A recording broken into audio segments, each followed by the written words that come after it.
Are you looking for the perfect gift idea for the organized person in your life? Let us tell you about the Skylight Calendar.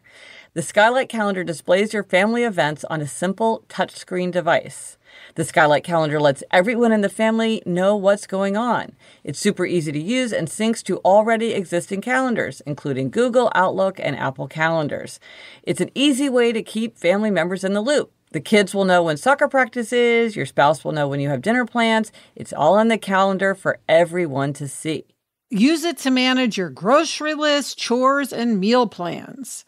Now, as a special offer, you can get $10 off your purchase of a Skylight calendar when you go to skylightframe.com/calendar and enter code HAPPIER. That's right. To get $10 off your purchase of a Skylight calendar, just go to skylightframe.com/calendar and enter code HAPPIER. That's skylightframe.com/calendar, promo code HAPPIER. Hello and welcome to Happier, a podcast where we discuss cutting-edge science, the wisdom of the ages, lessons from pop culture, and our own experiences about how to be happier. This week, we'll talk about why you should talk to yourself by name, and we'll do a deep dive into listeners' suggestions for facing the challenge of overbuying.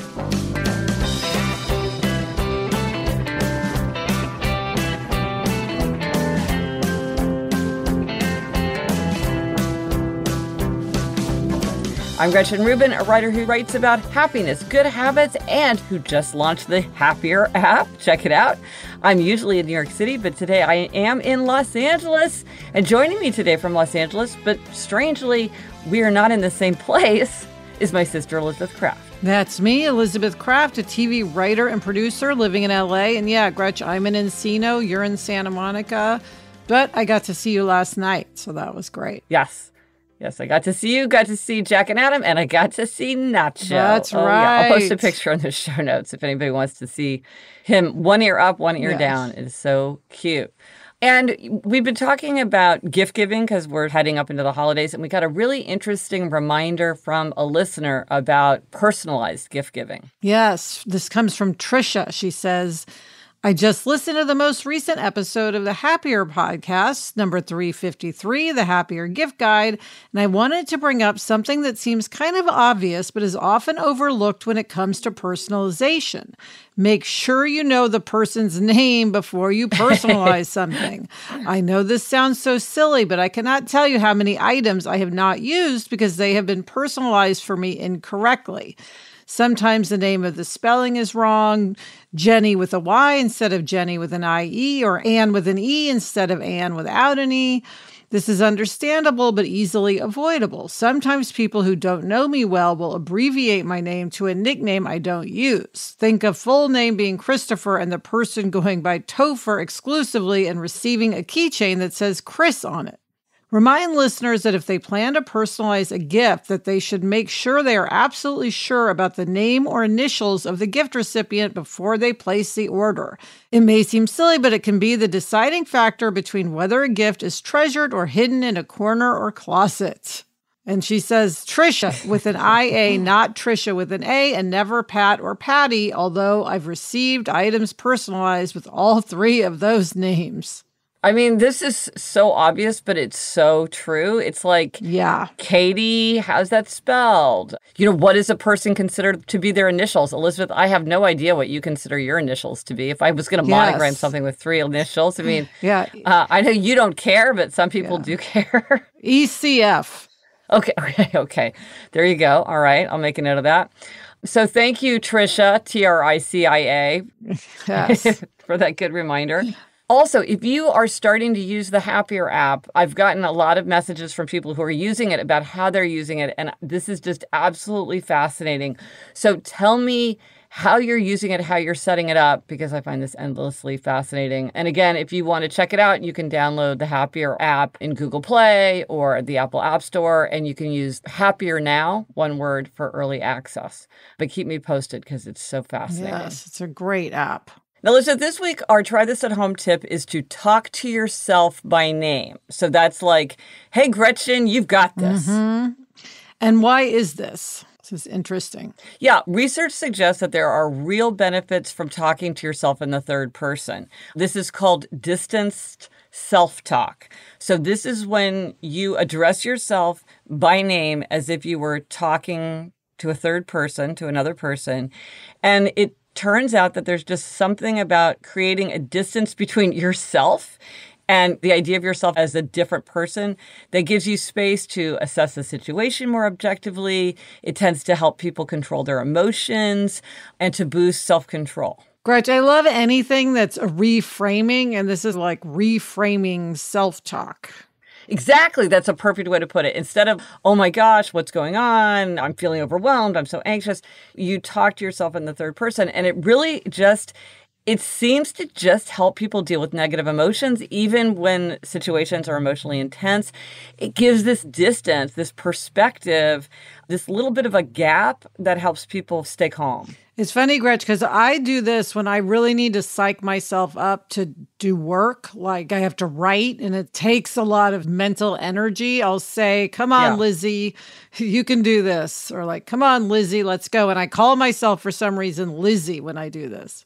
But that's so interesting because I don't know anybody. Does anybody actually call you Lizzie, or is that only the name that you give to yourself? I never heard you called Lizzie. My college friends call me Lizzie sometimes, and maybe it feels comforting because that's what they call me, or I don't know. I just started doing that and it works. Yeah, interesting. Well, maybe it seems even more other because it's not Liz and it's not Elizabeth. It's like this other third person who's, what's that old poem? Elizabeth, Elspeth, Betsy, and Bess all went together to seek a bird's nest. They found a bird's nest with 4 eggs in it. They each took one and left 3 in it. Oh. So a little Elizabeth-related nice advice if you need more selves to talk to. And it's also true that if you are giving advice to yourself in the third person, that's also useful. So, and I use this with Eliza and Eleanor sometimes, like tell Eleanor what to do. And also you can use it to sort of probe a situation like, why is Gretchen feeling this way? Gretchen's got a sinking feeling in the pit of her stomach. Why is Gretchen feeling this way? Again, it's giving you that perspective. Yeah, well, it goes to we can all sort of analyze other people often better than ourselves. Yeah. So I guess if you're turning yourself into another person, it makes sense that you do a better job of giving that person advice.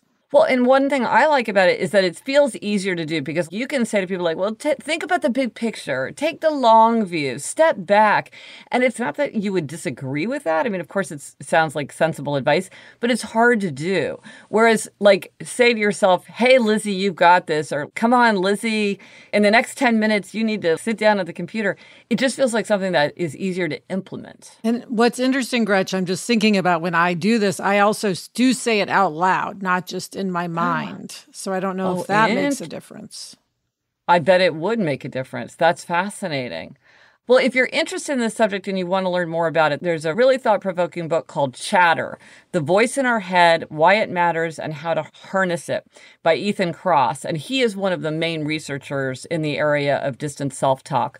So I will put a link to that in the show notes if this is an idea that people want to really go deeper and read about all the studies and the research. So let us know if you do try this at home and how talking to yourself by name works for you. Let us know on Instagram, Twitter, Facebook. Drop us an email at podcast@GretchenRubin.com. Or as always, you can go to the show notes. That's happiercast.com/355 for everything related to this episode. Coming up, we have a happiness hack that's the opposite of a to-do list. But first, this break. This holiday season, we all want to give gifts to our loved ones that make them feel special and unique, just like the relationships we share. And that's why Storyworth makes a great gift. Storyworth is an online service that helps you and your loved ones preserve precious memories and stories for years to come. It's a thoughtful and meaningful gift that connects you to those who matter most.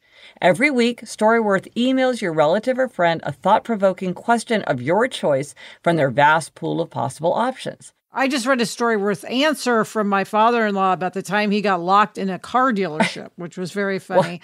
And I look forward to getting at the end of the year a keepsake book with all of these stories that I can then give to Jack, which is so great. Yeah. With Storyworth, you're giving those you love most a thoughtful personal gift from the heart and preserving their memories and stories for years to come. Go to storyworth.com/happier and save $10 on your first purchase. That's storyworth.com/happier to save $10 on your first purchase. Relationships are an absolutely essential part of happiness. And one of the ways that we show the people that we love how special they are is we give them special gifts. And because we spend 1/3 of our lives in bed, pure organic cotton sheets from Boll and Branch make a truly special gift. They make the highest quality sheets by doing things the right way, not the easy way.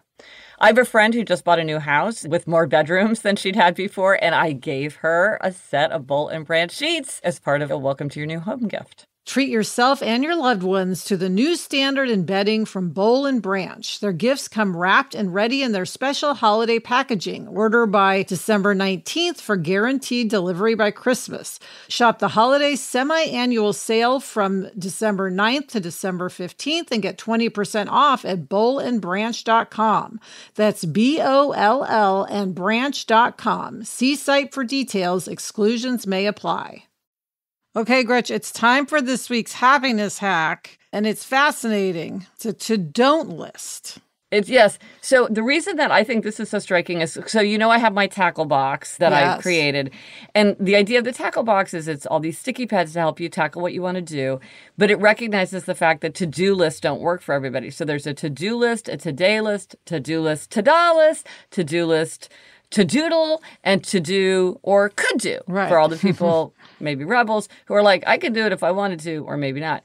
But Valentina has yet another really interesting twist on the to-do list. Yeah, she says, I wanted to share an idea that I thought of a few years ago and have put to good use ever since, a to-don't list. I come up with a list of things that I find myself doing despite the fact that I hate doing them, and then I put them on a list. Every time I'm tempted to do the thing and keep myself from doing it, I let myself check it off the list, aka one of my favorite ways to get a little dopamine rush.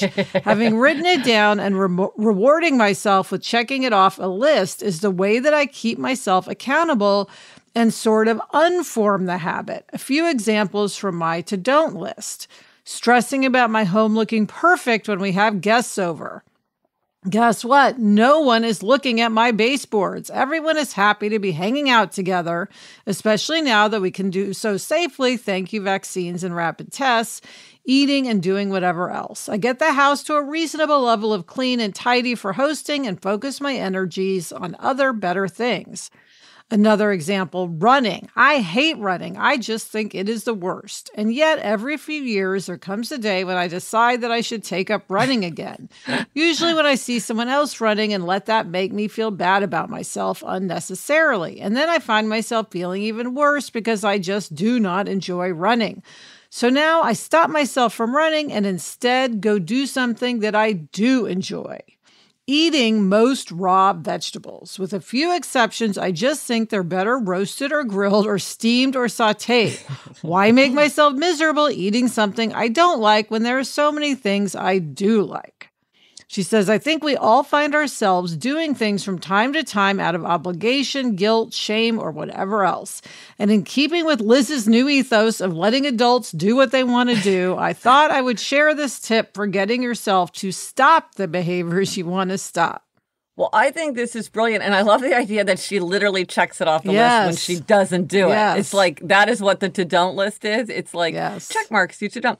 And as she was saying this, Elizabeth, I thought of a perfect example from my own life where, like, I could imagine myself crossing this off the list. So you know how I have all my rules for how to get more reading done? Yes. And one of them, and this is one that a lot of people struggle with, which is don't finish a book that I don't enjoy. It's just like she says with vegetables. There are so many books that I want to read, that I'm eager to read. Why, if I'm bored with a book or I don't like it, why am I forcing myself to push through it? And yet, even though this has like transformed my life, I totally believe in it, it's hard. There's something about starting a book where you feel like you're letting yourself down, you're letting the author down, you're letting the book down. And I'm like, this is great. Don't finish a book that I don't like. It's going on my to-don't list. Yes. Can you think of anything? Yeah, well, Gretch, something related to something she said is I have decided that I don't want to stress about my house when I have the writers here for Fantasy Island Season 2. So on my to-don't list would be like overly cleaning before the writers come. Right, because it's one thing to have people over for like an event, but this is people coming over to your house twice a week for work. Yeah. So if every single time you were like running around, and it would just become really, really burdensome. It adds another level of stress I don't need. Like, yeah. Right. Well, I love this. And Gretch, I think maybe the next iteration of the tackle box, you'll add a to-don't list. But meantime, tackle box is such a cool thing. Yeah, well, if people want to check out the tackle box, you can go to happiercast.com/tacklebox. And if you want 15% off, you can use the code favorite15, just one word. But no, I love it. And I love the idea that the simple to-do list turns out to be this like incredibly like sophisticated, nuanced thing. I know. It just keeps going and going. It's like the onion. Well, it's funny because I think it's a perfect example of how, we always say like there's no one right way and that different methods work for different people. And the to-do list is one of the most basic things that everybody is told to use all the time from like day one. And yet it turns out it's a multi-splendored thing. So more ideas for the to-do list. Yes. And now a deep dive into the question of managing overbuying. And so, again, I think you can tell what it is from the name. Underbuyers are people who tend not to buy. They don't like to do errands, and they often need things that they haven't bought because they put off buying. And overbuyers tend to buy too much. Maybe they buy too many supplies. They run a lot of errands. Maybe if like they're going on a trip, they'll buy everything that they could possibly imagine themselves needing instead of waiting to see what they need. And so, because this is a season where a lot of people are doing buying, we raise the question to listeners, if you struggle with overbuying, what are the strategies that you've developed to help yourself manage overbuying so that you're buying? It's like what part of the Vital Nine, mindful consumption. You want to buy the things that you can truly need, use, or love, or that other people can truly need, use, or love. And people had a lot of great ideas. Yes. Well, and Elizabeth, before kick us off, because you have an idea that I think a lot of overbuyers can use that's very relevant. You're not an overbuyer, but it could work well for overbuyers. Yeah, it's interesting because I'm an underbuyer, but there are certain times when I'm really stressed where I just feel like buying things. And I was feeling that way when I was in Puerto Rico last spring. And so what I did was instead of buying things for myself, I started buying holiday gifts. So I said, if I really, like in April. Yeah, I'm like, if I really feel like buying something, let me buy a holiday gift because I know I'm going to need it and then I'll be ahead in my shopping. No, you asked me something like, what size are your shoes or your feet or something like that, which is, like, I don't remember what it was. It was obviously like a gift-related thing. I'm like, what is going on? Because my birthday and the holidays are so far away, but it was your stress response. Yes. So it's good because I didn't buy things I didn't need and I got ahead on my gift giving, which felt good. And also like that made me feel like I was more relaxed, you know what I mean? Because I was accomplishing something. Yes. So one piece of advice is if you need to buy as an overbuyer, buy a gift. Okay, but here's what I would say. Wrinkle overbuyers, buy it for a specific person. Because one thing that overbuyers do is they'll see something and they'll be like, oh, this would make a great gift.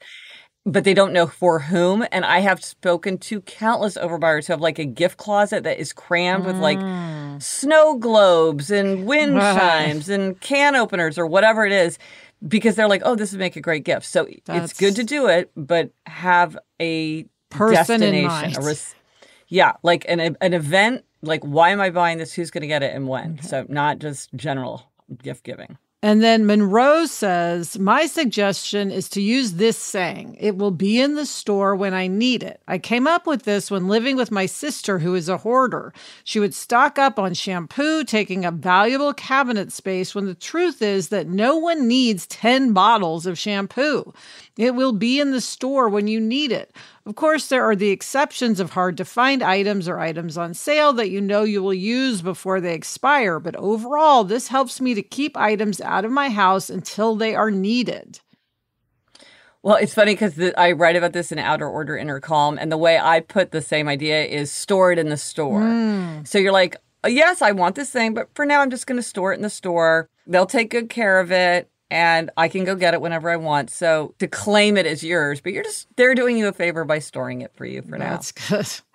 Now, Rhonda has one that I think is very smart. She says, to avoid overstocking the pantry, I sometimes ride my bike to the grocery store instead of driving. I can only carry 3 bags home on my bike, and so cannot give in to the temptation of multi-purchase discount offers. And also in Outer Order, Inner Calm, I talk about research that shows that if you don't take a basket or a cart in a store, you take less, because if you have to physically carry it in your arms, that limits you, just the way Rhonda is limited by her bike. If you're in the store, you're also limited by what you can carry. So very good mechanical limit. And then Ruth says, I'm an overbuyer mainly due to an anxiety that I will run out of some item at an inconvenient time and will have to do without. I have found this tip to help me reduce overbuying while keeping myself reasonably stocked up. In baseball, there is a batter at the plate while the next batter is waiting on deck. I limit myself to one product I am using and one replacement on deck. I do not allow myself to buy an additional item of the same kind if there is already one on deck. Once the product I am using has run out and the on-deck replacement has been opened, I can buy the next item that will sit on deck. This works for groceries, personal items, and any consumable good that I regularly buy. Since I know there's another item on deck, I don't stress about running out of something. It helps keep the pantry in better order and saves money as well. I hope this idea can help other overbuyers maintain reasonable stores of items. Yeah. Well, along these lines, Sonia added, keep whatever it is in one place. She writes, seeing the stack of plastic sandwich baggies, Post-it notes, tubes of toothpaste, etc., is the best thing that curbs me from buying more when I already have enough.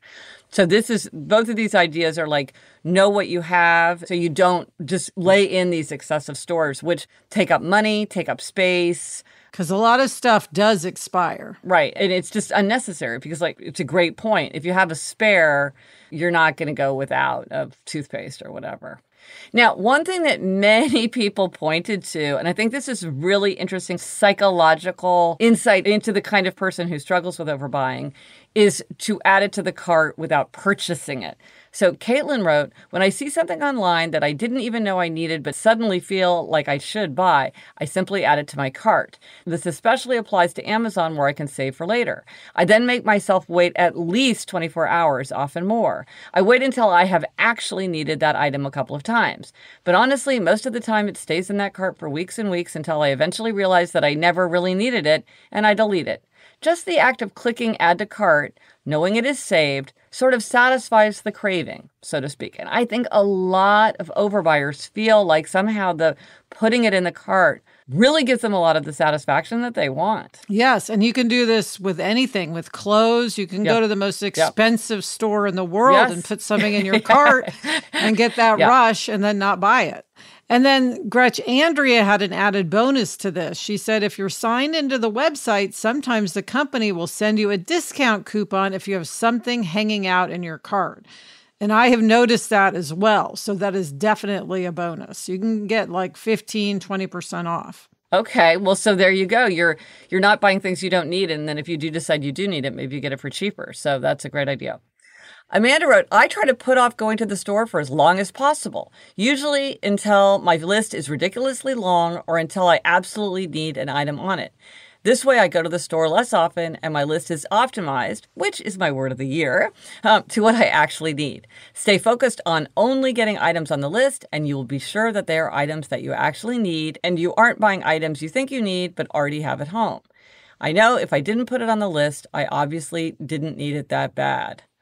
And, another thing that's really good about this idea of putting off going to the store as long as possible is that research shows that, no surprise, the longer you're in a store, the more likely you are to buy. And the more things you touch in a store, the more things you're likely to buy. So if you just minimize the number of times that you walk into a store, I mean, again, it's very obvious, But it's a good reminder that just if you're running in every 2 days, it's just much more likely that you're going to be picking up this thing or that thing just as you're wandering through the aisles. Gretch, I could also add that if you only allow yourself to shop in stores and not online, that would also be a way not to overbuy, especially like for clothes and TVs and things like that. Yeah. Well, if you want more suggestions, there's some more in Outer Order in our column, and we've talked about them before. But one of my favorites for online shopping, too, is to not always shop as a guest, not to have all your information entered, because sometimes, again, just a little bit of friction. It's just like if you have to carry it in your arms, it's sort of too inconvenient. If you have to enter in your credit card information and your shipping address and all that every time, it's just that little bit of friction sometimes makes it easier for people to avoid the impulse of shopping when they really aren't feeling intentional about it. So thank you, everyone. These, I think, are really helpful and ideas that I had not heard before. So I thought that was great. Yes. Coming up, I have a gold star for one of my favorite TV shows that is coming back. But first, this break.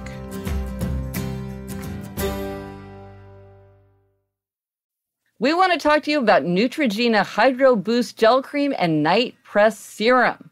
Now, what I want for my skin is that glowing, dewy look. And I use Hydro Boost Gel Cream. Its lightweight formula glides over skin. It's not greasy. With hyaluronic acid, an essential hydrator found naturally in the skin, it binds to water and holds it within the skin surface to help hydrate the skin.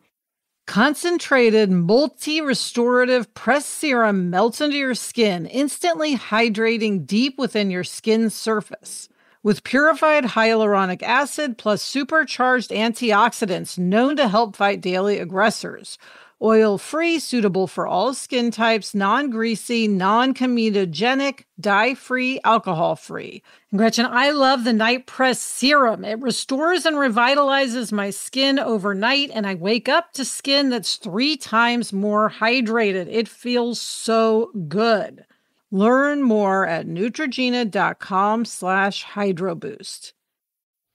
One thing that makes us happier is to feel comfortable in our own homes. And there's a couple aspects to being comfortable. One is you want convenience, and one is you want it to look beautiful with beautiful light.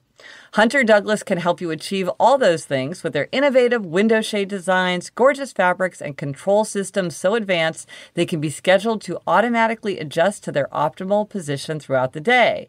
When you tap into Hunter Douglas's PowerView technology, your shades can be set to automatically reposition for the perfect balance of light, privacy, and insulation, morning, noon, and night. Yes, and we know our audience loves convenience as much as we do. Visit hunterdouglas.com/happier today for your free Style Get Smarter design guide with fresh takes, creative ideas, and smart solutions for dressing your windows. That's hunterdouglas.com/happier for your free design guide. Okay, Gretch, it's time for demerits and gold stars, and you're up this week with a happiness demerit. Okay.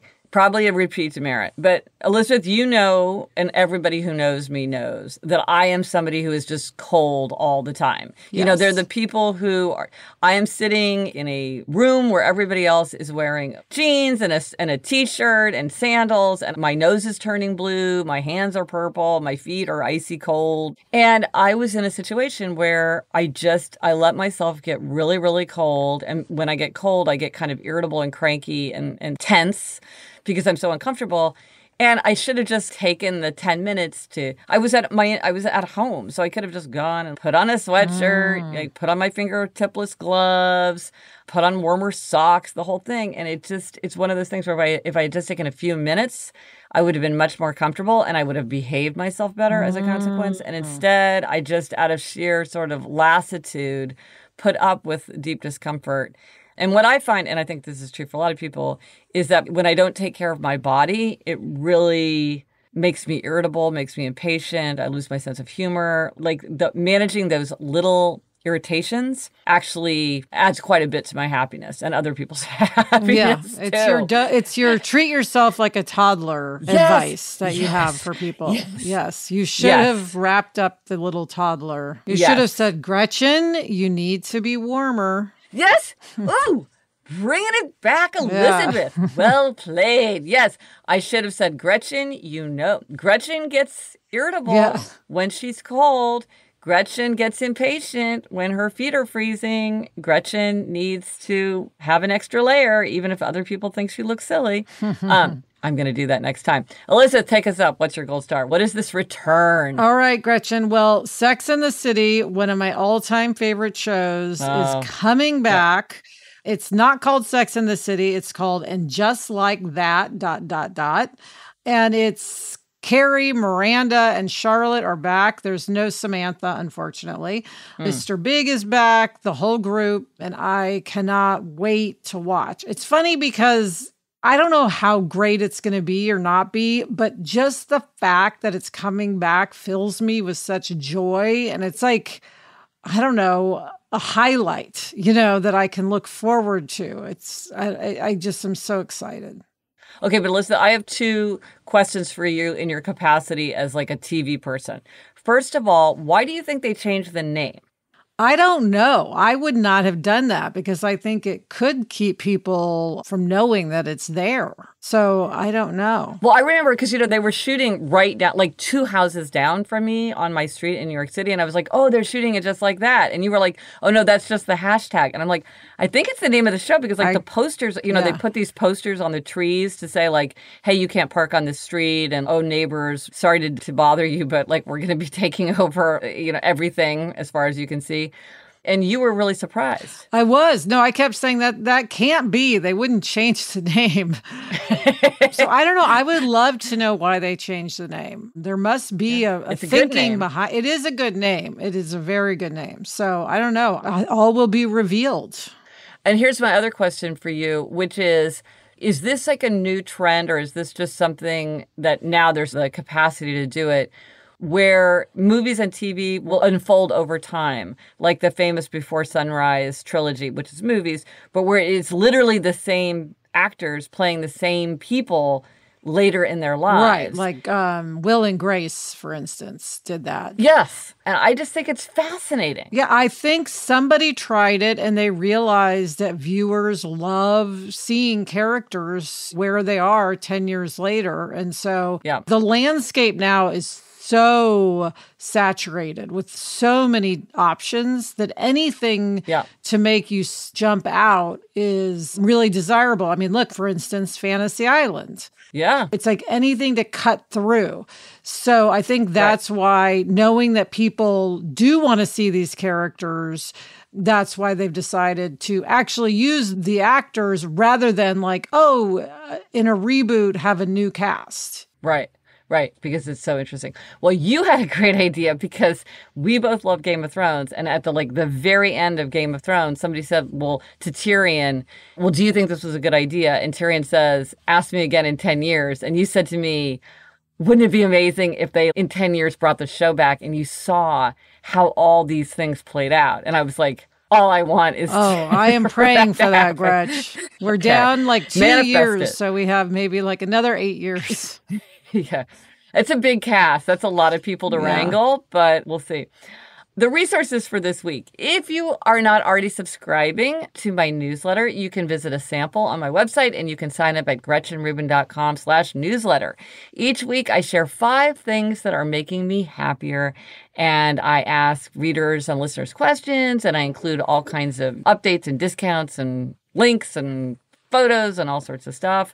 So that's gretchenrubin.com/newsletter. And Elizabeth, what are we reading? I am reading L.A. Weather by Maria Amparo Escandón. And I just started, literally I am on page 1 of The Chiffon Trenches by Andre Leon Talley, which I think you've read. Yes, fascinating. And that is it for this episode of Happier. Remember to try this at home.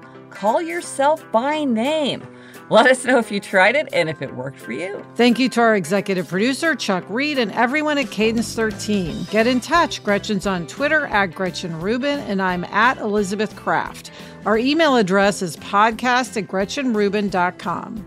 And if you like the show, here it comes. We've said it once, we've said it a million times. Please be sure to tell a friend and follow us wherever you listen to your podcasts. Until next week, I'm Elizabeth Kraft. And I'm Gretchen Rubin. Thanks for joining us.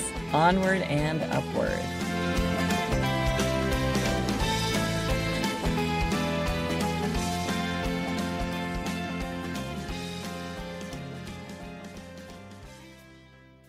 So Elizabeth, explain to me this corgi ear thing, because clearly, I mean, it's so cute the way it's sort of like one up, one down. But is that will it stay that way? What's the deal with the ears? Corgis, both their ears usually are up, and it's a calcium thing. As they get more calcium because they're done with their puppy teeth, the calcium goes to their ears and makes it stick up, something like that. So that's why it's a process. Now he's got one ear up and one down. Yeah. So he's, as a puppy, they're down, and then it's a sign that you're growing. Yes, exactly. But it's very cute now with one up and one down. He looks very mischievous with one up, one down.